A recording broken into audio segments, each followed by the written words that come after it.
to podcasting ke, di mana anda sedang menyaksikan podcast tempat yang cute-cute je. Asal kau nervous ni? Aku tak nervous, aku okay. Cuma aku nervous sebab kau. Sebab partner aku lain. Tiba-tiba ada kau. Biasanya siapa? Biasanya Haikal. Haikal ni dia sekarang ni apa? Sekarang ni dia di macam London. raya dekat UK. So kami ingin mengucapkan selamat hari raya dekat padang mana-mana. Aku suruh dia bawa bendera Malaysia, tapi tak tahu dia buat ke tak. Okay, so this time around Syafa dengan Adly. Dan kita bukan bersendirian. Of course, obviously orang dah nampak. Tak apa, sebab kan tukar-tukar habis. Okay. Orang dengar suara je. Okay. Yes, jadi kita ada hari ni, special guest. Special guest hari ini. Dan kalau korang nampak, kalau korang ni dah nampak produk dia lah. Kalau nak zoom kan, kalau nak zoom dah nampak produk dia. Kita bersama dengan Lisa Surihani. Assalamualaikum. Hai Syafa, hai Abang Adly. Abang Abang Adly Okay je, apa-apa. Okay. Tak, kenapa kau boleh Lisa panggil abang tapi tidak kami? Cuba kau bayangkan kau panggil aku abang. Kita sebaya sebenarnya. Jat, tweet kita sebaya kan? You 1 year older. Habis tu jadi habis nak panggil adik. No. Habis You imagine kalau dia panggil ayah abang macam. Oh, okay. tak, yang ni pasal I've known him since how long already? Dah bertahun-tahun dah kan bang? Yes. Dah so many years already. Tak ingat berapa Dia tahun. cuma remang tengkuk aku. Bila Lisa cakap bertahun-tahun kan bang? Aku macam meremang tengkuk. Dia geli. Tak, aku tak adalah cakap sengau macam tu. Ngemeng macam tu. Tak ada orang cakap macam tu. Kan? Dia macam tu ngemeng. Tak ada pun macam tu. Bukan, tak, masalahnya bukan kat Lisa. Masalahnya dekat bang tu. Bang kat dia. Tak, Okay. kau dengki je. Nak tahu cerita tak? Actually, Okay. macam masa mula. Inilah masa masanya. mula berkenalan dengan, taklah mula-mula. Anyway, dah kenal lah. Okay. Tapi lepas preview Merumah Hawangsa. Okay. Yang lepas tu jumpa macam Abang Yusri dengan the whole cast and crew semua dekat diorang punya after party. Okay. So nak macam I wanted to talk to him about like what I felt lah pasal the movie Okay. Merumah Hawangsa tu. Dia cakap, bang, oh my gosh, like I really have to, sekali dia cakap, can you please drop the abang? Oh. Can you please drop the abang? Lepas tu saya cakap, why? I call you abang out of respect lah kan. Lepas tu dia kata, no, just drop it. Aduh, handsome gila. melting kan? Tak, masa tu I rasa macam Terkejut. okay. Awkward. Lepas tu nak panggil dia Yusri. Macam sekarang ni, okay, contoh all these years I call you Abang Ali. Then suddenly macam Ali, macam tu, macam rasa macam tak respect macam tu. Faham. Tak apalah. Tu lah. Okay, tak apalah. Apa-apalah, aku tak nak pandang lah muka kau. Kau dengki orang panggil aku abang. Okay. So, kita ada Lisa bukan saja. Okay. Bisha-bisha, orang kata. Sebabnya, bisha-bisha. tapi kita nak sembang sebenarnya ni hujung-hujung nanti. Nak sembang dulu. Kita nak sembang dulu. Boleh. Kita nak sembang macam mana Lisa yang dulu, Lisa yang orang tak kenal, Lisa di depan kamera versus Lisa di belakang kamera, Lisa dengan orang yang close ones macam mana kan. Sebab macam faham. tak semua orang dapat dekat dengan Lisa untuk tahu. Okay. So bila kita ada peluang ni, apa lagi? Sebab I ingat dulu over dinner ke apa dengan Datuk Kai. Remember? Kat mana we were talking about your character tu kalau bukan turn lah, kalau we have that on a TV show dia akan macam Oh yeah, this was years ago. Ya, kat mana? I tak ingat kat mana. Nak propose for me to host for something yang tu. Yes.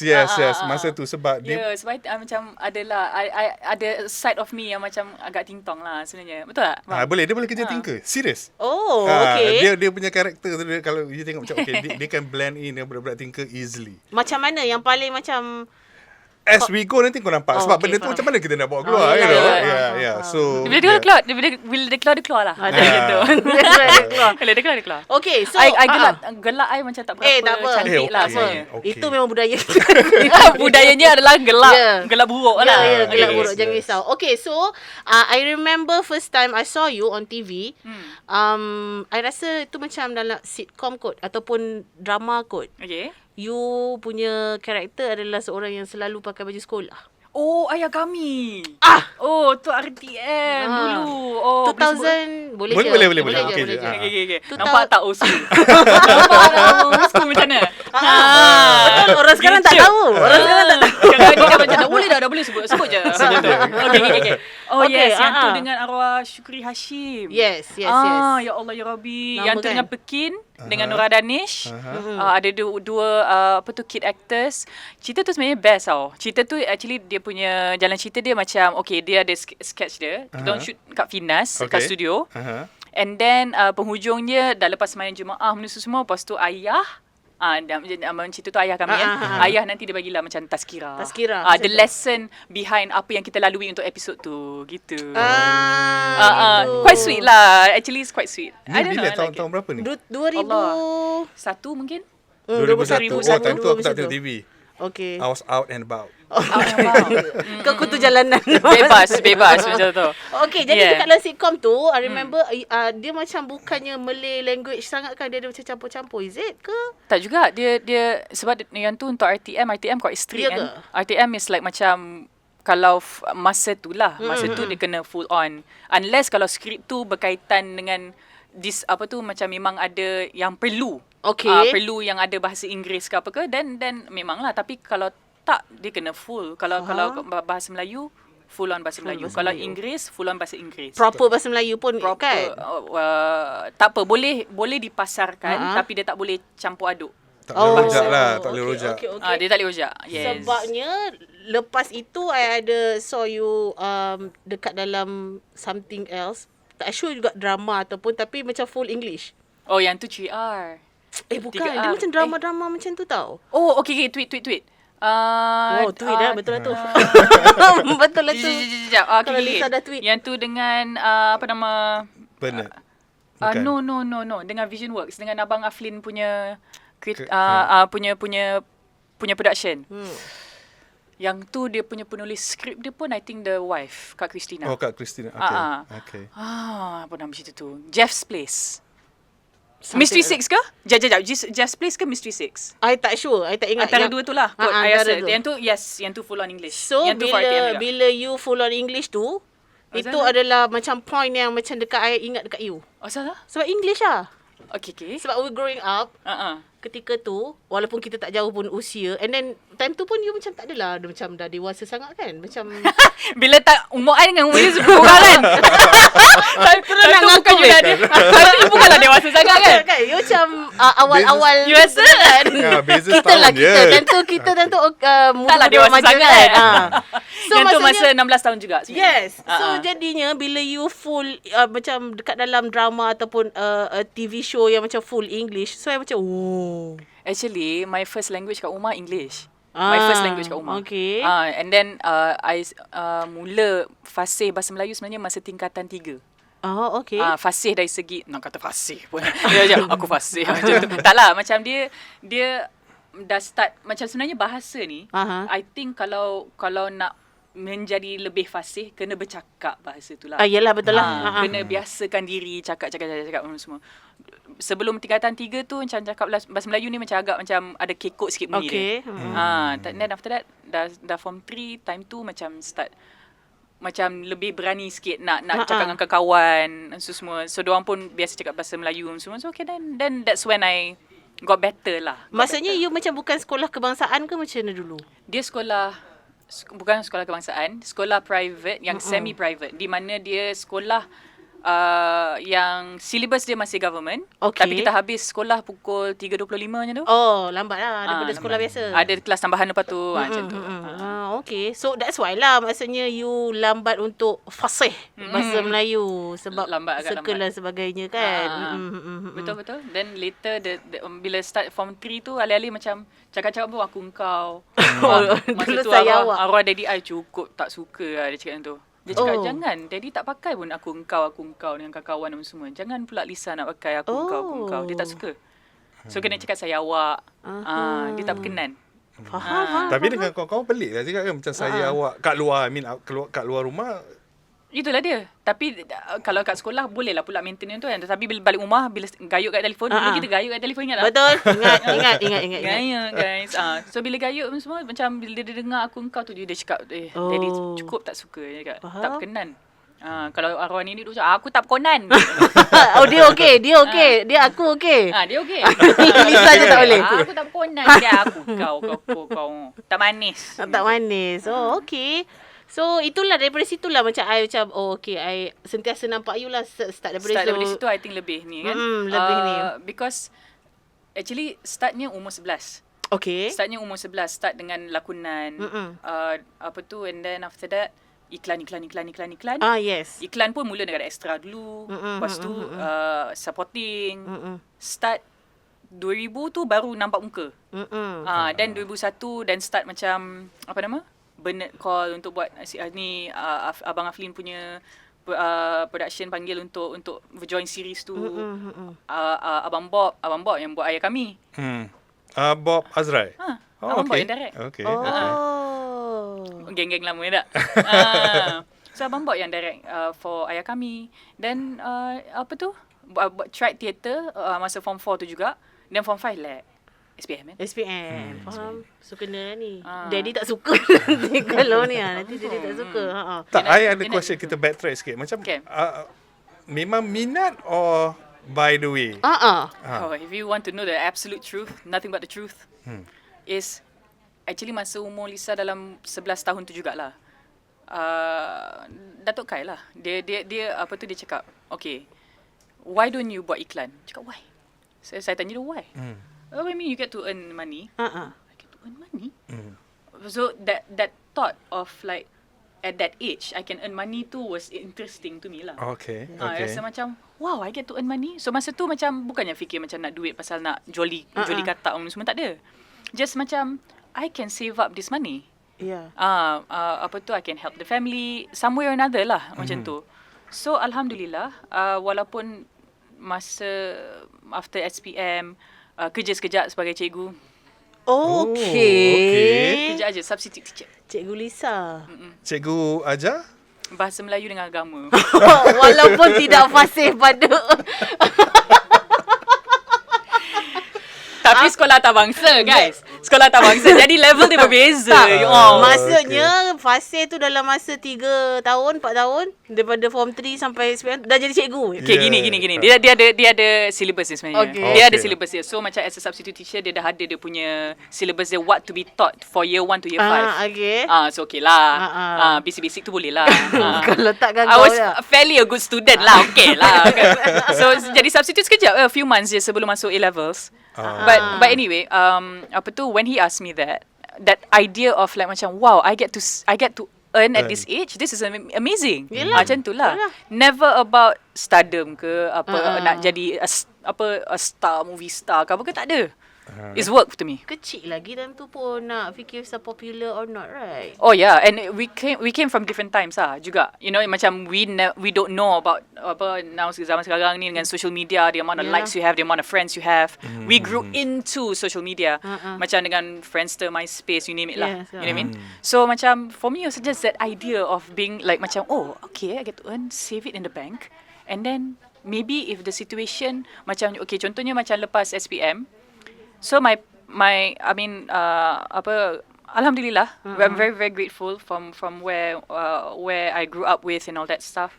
Di mana we came from humble beginnings, and then although macam masa tu we could somewhat afford lah for the A-levels. So my parents could, but I said okay, but I want to pay for my A-levels. Oh, okay. So I paid for my tertiary education in the first part of it. Yeah. Sendiri. Yeah. From the savings that I did lah, buat iklan yang semua dudak. Okay. So that feeling of that macam personal punya satisfaction tu kat situ kan. Betul. Yeah. So, At what point you fell in love with acting? Okay. Tiba-tiba jadi serius soalan kan? Tiba-tiba ni majalah ke apa ni? Tak adalah, dia dah cerita. Aku macam curious. Okay, mula-mula memanglah macam there must be a trigger point kan. Okay. What was nak buat lagi, tiba-tiba macam this is, you know, that moment you jatuh cinta. A lot later, bang. A lot later, because like macam it was always work to me. It was just macam kerja. And then macam okay, contoh kalau kita buat iklan dulu semua, dulu casting calls. Kalau kita pergi, and then after that kata macam okay, show happy, show sad, show upset, surprise, show scared. You know, it's how do I say, program kata, of sort. Yes, topical lah. And dia just sangat macam surface somewhat, you know. Until macam when masa theatre somewhat I think a bit too young. Also with my maturity level semua and all that. So theatre, although it has more is more intensive in that sense, and it's more that physical exercise and training that I went through, but I think I was still too young. Tapi masa Istanbul aku datang, we had the acting punya workshop, which I felt was like, wah, like macam this is a whole different ball game, because the way Bernard and at that time our AD Umi, the way kita orang macam usually we kita ada, okay, let's go through the script. Okay, you read out scenes, scan. You read out your dialogue. So we just do that. It's as though it's like macam that it's a practice exercise. But this acting workshop that we went through was more like characterization, whereby you have no script in hand, and this is about you macam tengah unraveling layer by layer what your character is. That means you are shaping the character as you go along. And this was weeks before we actually all left pergi Istanbul. Okay. So that was different. Like macam from kosong to filling up my soul, so to speak, to Dian, which is the name of the character in Istanbul Ko Datang. So that to me, I felt that had a different sense of satisfaction as a person in creative industry, in this line of work. So I would say Istanbul Ko Datang was the first time I actually like fell in love. Not to say, macam people I think on the surface might think Istanbul Ko Datang, it's a rom-com, right? Macam it's like straightforward, it's simple, but it was one of the toughest that I had to do. Oh. Yeah. It was one of the maksudnya toughest. belakang tabir. Yeah. The prep of it, the process of it. While we were there in Istanbul, like macam, I felt that it was one of the toughest I had to do. Yeah. Faham? Walaupun orang macam cakap rom-com je. Rom-com je. Tapi dia rom-com pun bila you sebut, you still remember the scenes apa Yelah. semua kot. Thank you so much. Thank you. I think macam as a team, macam together, like the end result of it lah kan, macam it was also scenic. The cinematic value was really like, I mean, people felt like, I want to go to Istanbul. Macam lepas dah tengok tu, dia macam they felt they want to go. In fact, bila Lisa tengok balik pun, macam, I always feel like, oh, I'd love to bring Yusri there, because actually masa kita orang shoot tu, before he did the Hantar Tanda with me. So I pula no je. Tahu-tahu pula Tang tu pergi pasar, dia beli pula dia punya barang untuk dulang dia. I macam beli je lah kat sini lah. Lalang je dah. Lalang beli Quran dekat situ, sejadah dekat situ, ni punya barang semua kat situ. Yeah, I bought it in Istanbul. Okay. So yeah, I mean, that's the honest truth. Okay. And then that was for something that was more, like macam, love. Although heart-wrenching juga at certain moments of the movie or whatever. After we did that, then I was about to get married. We did Ula. On the set of Ula, Yusri said that, okay, we want to offer you this role for this movie. Nama dia something. It was something else actually at first. Dia cakap lah, okay, what is the storyline about? Oh, actually, it's kind of like a psychological thriller dan semacam. Oh no, I don't watch this kind of stuff. I memang jenis yang memang scaredy cat. So, like macam setengah orang boleh tengok macam tak apalah kita sama, tak apalah. Tutup je muka dengan sini, tutup di sini, tutup je. I macam macam mata betul. Saya macam tak apalah, tengok je lah. Tengok, you guys go ahead tengok. I'm not gonna sekali you ask me to act in a movie like that. Dia kata, you tahu kan ada kru benda semua kat depan. Cakap tak. Tapi he insisted at the Ula punya set, kita orang ni dalam we were in bushes in the jungle and all that stuff. Dia cakap tolonglah yang dia tengah pujuk I kat situ. Dia cakap, okay, if you want, I think we need an actors workshop for this. Okay. So then he said, okay, alright, let's do that. So the name of the film is Dendam Orang Mati. Eventually they decided on that title. Okay. Written by Nizam Zakaria. Okay. And directed by Jason Chong. And then thankfully, out of everyone in the industry, schedule quite packed at that time, Ibu Fauzia Nawi had the time to do the acting workshop for me. With me. Okay. Alhamdulillah. Because without her, I don't think I would have been able to pull it off kalau tak dengan guidance dia masa tu. Okay. Again, no script. I mean, like when you get the great grooves lah kan. So masya-Allah bila ingat balik macam makes my hair stand and gives me goosebumps. Yang tu pun also I felt that love for it, you know. Okay. So meaning, going back, like, meaning, is it you need your own opinion, the artist in you. Kalau ada banyak all the production do that, do you think somehow it will increase, the standards, the quality of Malaysia punya films? Because from what you mentioned, well, when we want to say films now, macam putting like feels like the thing of a past now. Because of how things are with cinemas today, because of the pandemic. Tapi macam if you want to talk acting in general, for example, like macam there's a lot of factors that influences this chance of having that time for acting workshop. When it's a film, maybe if you've done your pre-pro earlier and all that, you have that time to commit to be able to bagi the actors macam tu, okay, let's commit like say 2 to 4 weeks of acting workshop of characterization to from an empty canvas, let's build your character as you go along. You are creating it as well. I'm giving you some ideas somewhat as you go along ke apa ke. I'm going to ask you questions for you to create it within yourself ke apa ke maybe. But the thing is like macam kalau you want to talk about TV, you say TV punya acting ke apa ke, I think it can be a struggle to commit to that lah, because kita we don't have the luxury of time. Kita ada TX nak kejar, kita nak kena kejarkan berapa scene per day, we only have berapa hari nak shoot one episode, stuff like that. Not everyone may have that discipline to be able to design their character for a short amount of time that they have for TV punya content, I think. Okay. Yeah. Okay. Maksudnya kalau filem, it's possible lah. It's encouraged to do so lah. Yeah. Tapi kalau TV, betul lah Yelah, juga time kan. Time juga. Time, budget. Because you need budget as well Yalah. for that. You have to allocate the time for the acting coach to come in. And then, it's taking up your time as a talent as well, blah, blah, blah, blah, etc., etc. So, I don't know. Maybe for like macam orang kata OTT punya content, maybe you might have that. Maybe you be able to commit that time, insyaAllah, I think, because budget is a bit different with that.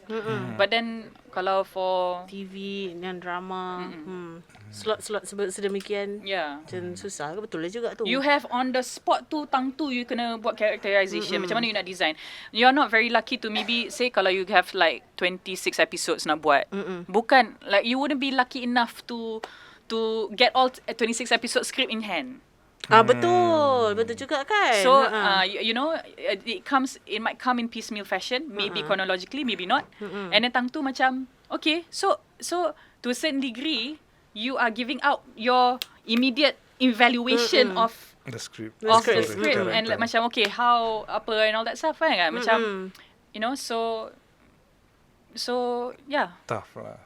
Betul lah, susah sikit. In ideal world okay lah, but in reality it's tough to achieve lah. Yes. Kalau macam untuk Lisa kan, I was just very very lucky for my last TV drama series because the director was my husband. Okay. Yusri Abdul Halim. Dan untuk dia as the director, he's not he has to think about his shots. Sorry tu tangan Lisa. Dia kan. So sorry, jazzy hand. Okay. But I took that opportunity to try and do characterization with him. Dengan dia. Because macam by default I fikir okay, tak apa, aku bini dia, aku dengan dia. Tak apa kan. On the way pergi dengan dia, balik dengan dia. Banyak masa nak discuss. In the car boleh jadi macam what's your take on if like Rose was the name of the character. Kalau Rose macam ni semua macam and then I pun okay, so while he's giving his input and then I also try to give my input on apalah kan. So I was lucky lah. But this would not be the scenario for every actor because in my case also kalau misal kata director tu bukan Yusri. Betul lah. Yelah. So kita yang kat rumah ni yang kena make sure kita baca the whole script, and then after that like okay, alright, like try to in that short span of time do characterization. Susah ke nak berlakon sebenarnya? Susah. Kalau, yelah sebab macam dapat skrip pun tak complete, kena dapat sikit by sikit semua. Or on the other hand, you just read what's on the script. I mean that, which is sayang because kalau you buat macam tu, then it's just surface. Yes. Okay lah. If you're good at hafaling your script, okay. Tapi macam sometimes even the delivery also, you have to check lah. Of course, dengan production, how does the scriptwriter feel about their script? Is it expected untuk setiap pelakon to say word per word follow exactly in the order that's written, or dia boleh macam, you know, like as long as the meaning is the same. Kalau makna dia sama ke apa ke, you know, how does the director feel about that? You okay with that or no, you know?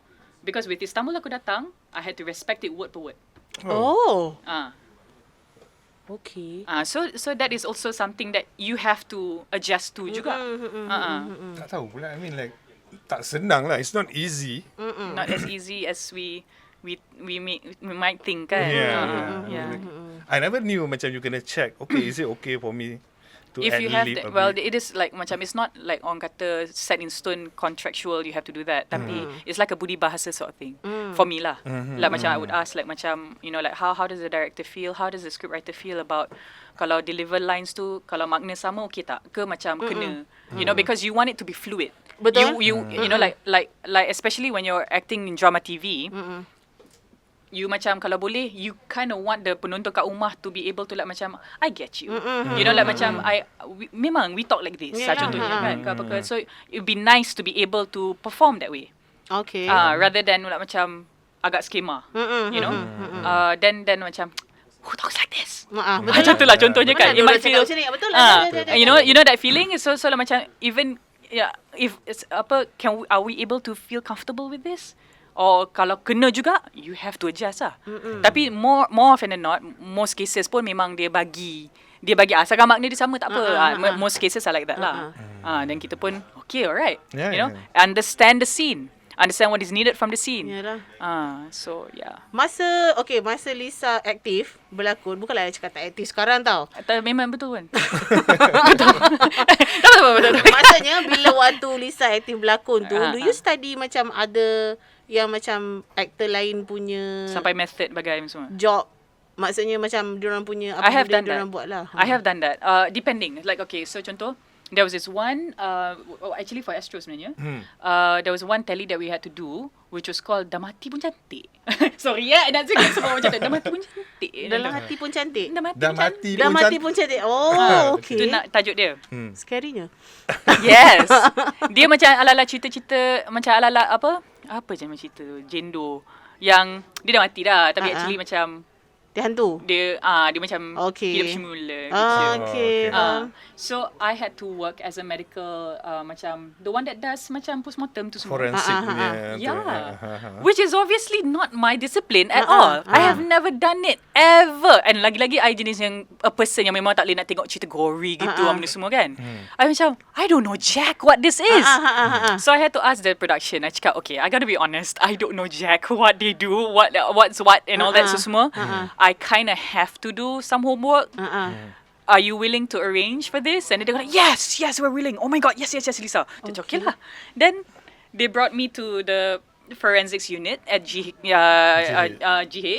General Hospital. And then they were there, they were explaining to me what's what, blah, blah, blah, blah, blah. And then sambil cakap-cakap tu, a body came in. Okay.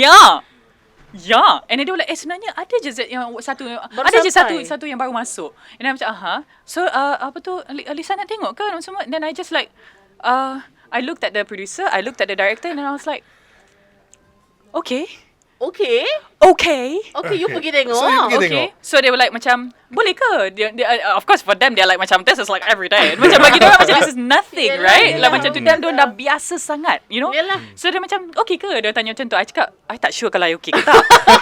Tapi I kenalah tengok dulu. I kenalah tengok dulu orang semua. Lepas tu after that I think I remembered somebody saying macam kadang-kadang kan dia ingat dia okay, lepas tu Lala pingsan. Macam tu. So I macam wow apakah kan macam tu. I was really like okay, alright, how do I do this, right? Tapi kena lah kan. Macam I needed to understand the procedure, what's done first, and then what do they do first, because when you want to act, as something that you're not, you want to look, dia kena macam nampak benda tu second Believable nature lah. lah. Daripada macam nampak kikuk, nampak benda pun tak boleh, yang semua macam alamak. You know what I mean? You gotta allow for it to be second nature to you. So mula-mulanya duduk dekat ada tempat spectator you alls. Oh. Ada. Actually ada tempat, boleh Ada. Tak, macam tapi ada I Korean rasa drama untuk ni, partners in just Korean okey aku faham. I Kita mean, kat same General procedure lah. Hospital tu. Oh, Korea aku faham. Korea aku faham. Tak, I rasa pasal medical students ke. Mungkin lah kot. And then I think maybe some family members they have to sit through. Maybe. Sebab I membayangkan sebab you datang sebagai orang lain, faham tak? Kan. Betul. Boleh ke orang nak pergi tengok? Macam tu lah. I Kalau don't bukan think medical they students. simply allow. Maybe macam ada lah kot, like berkeperluan. kan. Certain, Macam in this case memang they were open. So mulanya duduk situ. And then after that, like macam they were like, sebenarnya Lisa kena turun bawah lah, nak kena tengok. Oh, turun bawah. Turun bawah masuk dekat I had to wear the suit and everything. Tapi macam dia macam, I think by the time I dah masuk situ kan, I rasa macam I dah floating dah. Because I rasa macam you okay, dia macam, in my case, I rasa masa tu macam seolah-olah my physical being dengan reality macam dah detach lah. Dia dah macam dah biar benar weh. Macam tu. You know? Okay. So macam biar benar ini berlaku, tapi macam tak apa, just go macam tu kan. Just teruskan. So I went pakai suit bagai semua. I cakap ni mayat betul weh. Betul eh? Macam I rasa tu macam sebab macam you know, I cakap betul ni. I macam okay, tak apa. Tak payah. Okay, jangan panik apa semua. Lepas tu memang kebetulan ada student lain yang nak kena kat situ juga. Okay. And then the medical guy macam tolong I lah, yang ketua tu dia explain, okay ni assistant kena buat macam ni. Anu semua dia explain. Dia alhamdulillah dia acknowledge I lah. Macam tu kan. I masa tu dah macam dah Lembik lutut lah. macam okay macam tu kan. So dia tunjuk step by step macam mana. I tengok dia macam mana juga. I tengok how he is. Yes. I tengok dia macam mana. Dia punya cara dia carry himself macam mana kan. I tengok dia juga. Pasal macam okay, tengok mayat tu. Mana yang lama tengok mayat tu ke yang tukang buat? I rasa I tengok mayat tu. Because in this belief kan, you kat situ kot. Baru masuk kot. Macam tu kan. So I rasa macam wow. Macam kita dah tak rasa dah fingertip kita ni kan. But then I had to be really observant. I had to observe a lot of things. Cara dia potong, cara dia ni, everything lah. So you mean you saw the entire process? The entire autopsy where they pakai the to cut the tu semua. Entirely. Wow. I saw everything entirely. I saw everything. I smelled everything also. Wow. Kau boleh ba? Tak boleh. Of course tak boleh. Gee. How about? Lama ke? Lama juga. So the entire process sampai habis? Sampai habis. And you were okay lah. Tak adalah macam thankfully I did not faint lah. I did not faint until I think, well, at one point I think I felt I almost did. Sebab ada a patch of blood that kena I. So masa tu I macam dah Ni nak buat macam ni? Ni nak buat macam ni yang kena ni? I macam I did not know macam mana nak compute benda tu lah. Yeah. Tapi I just like, okay, assistant dia buat apa, I observe. You know, like I really had to observe.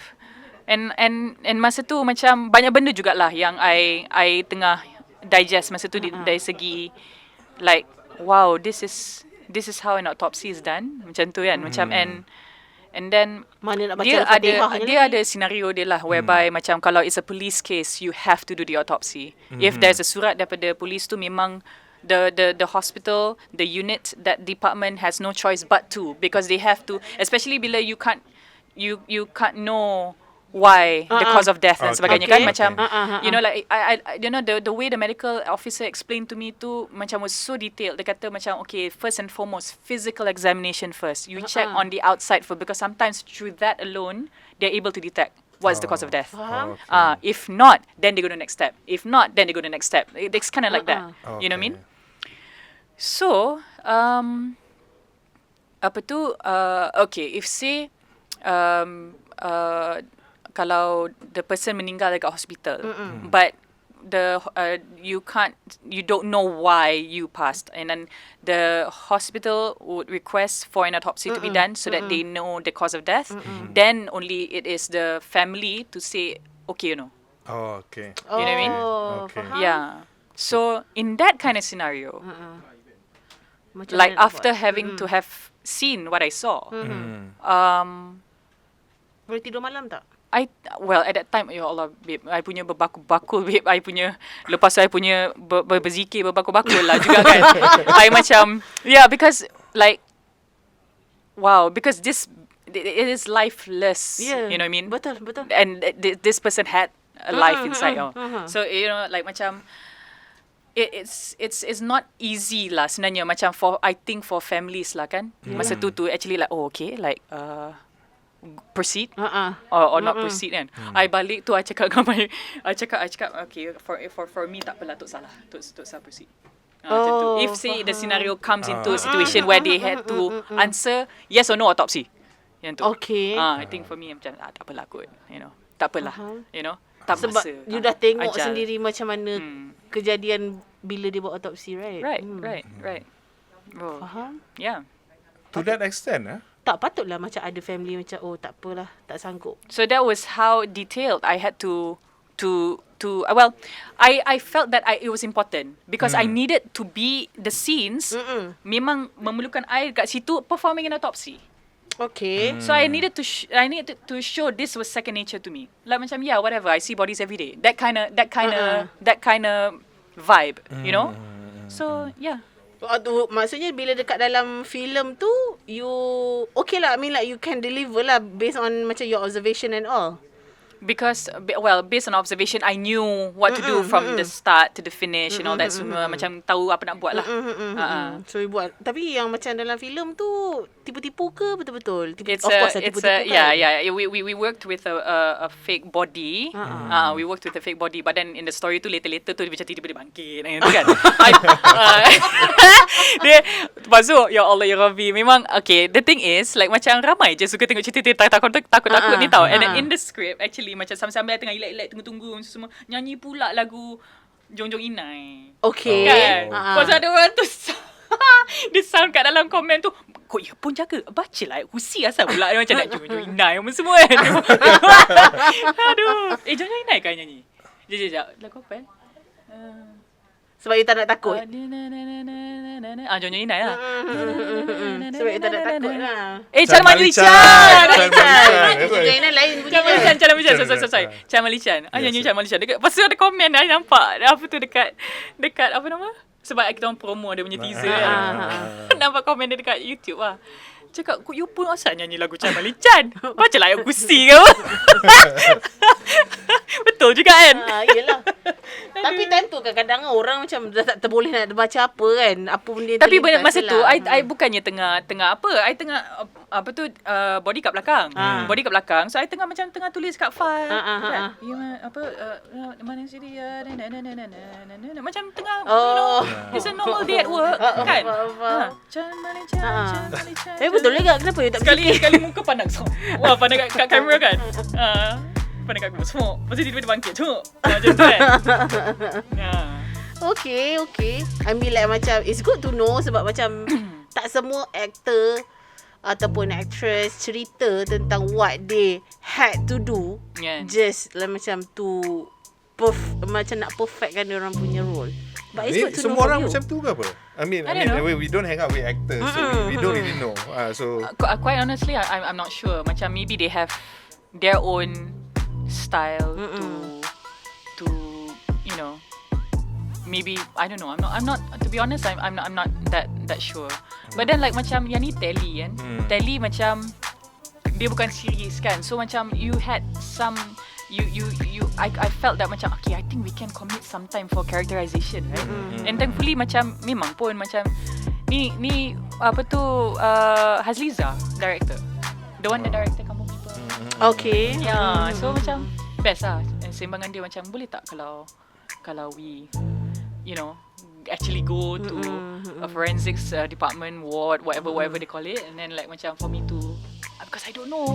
Yalah. I don't know what to do. Nanti nampak macam kekok pula. Takkan macam potong daging pun. Kan?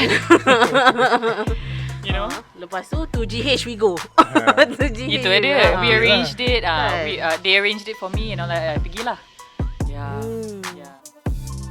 Tu dia. Kalau nak dengar lagi kita sembang pasal apa, ada lagi tau. Tak habis-habis lagi. Minggu depan. Okay?